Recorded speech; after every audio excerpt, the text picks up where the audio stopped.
The village of Amuaka did not have much, but what it had, it protected fiercely. The land was everything: food, identity, history.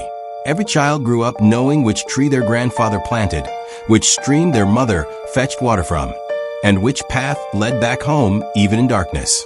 Poverty was not new to them, but neither was dignity. Kelechi had always been different. From a young age, he saw beyond the farms and dusty roads.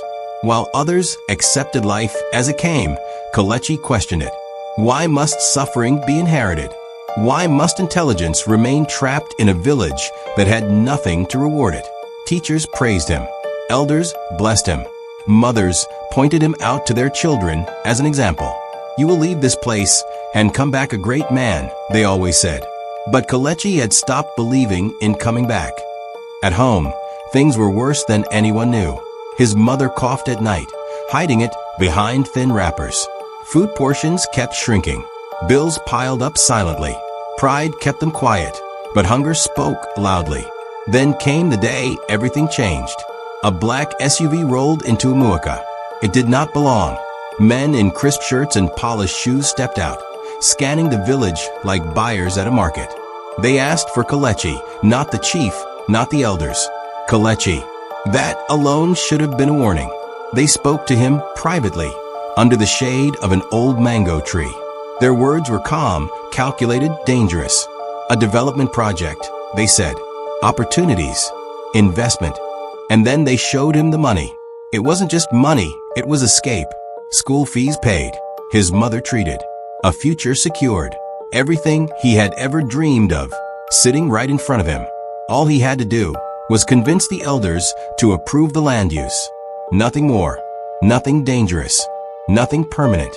At least, that's what they said. Kelechi hesitated. But not for long.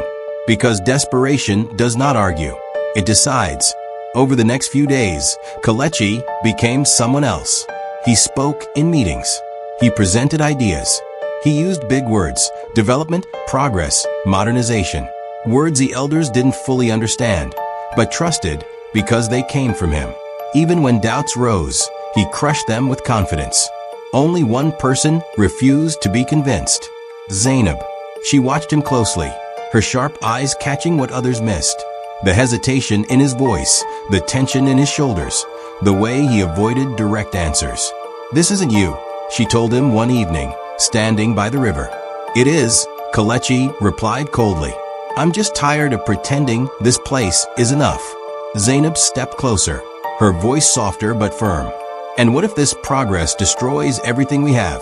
Kelechi looked at her and lied. "It won't." That lie sealed everything. The elders signed.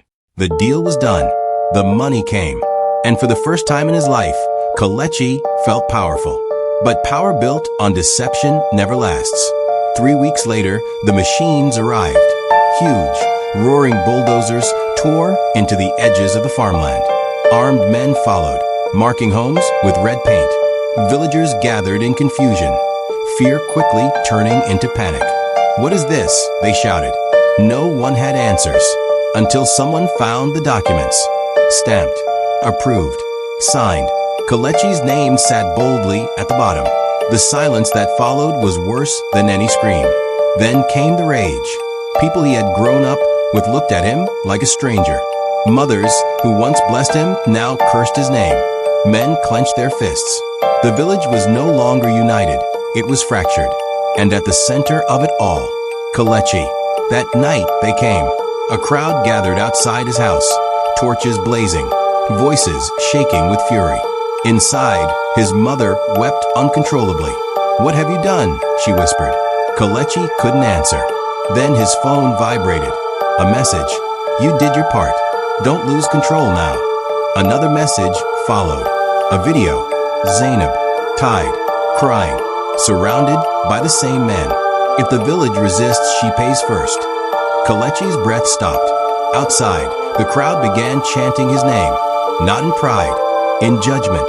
And as the flames outside grew brighter, Kelechi realized something too late. He didn't just betray them, he trapped them.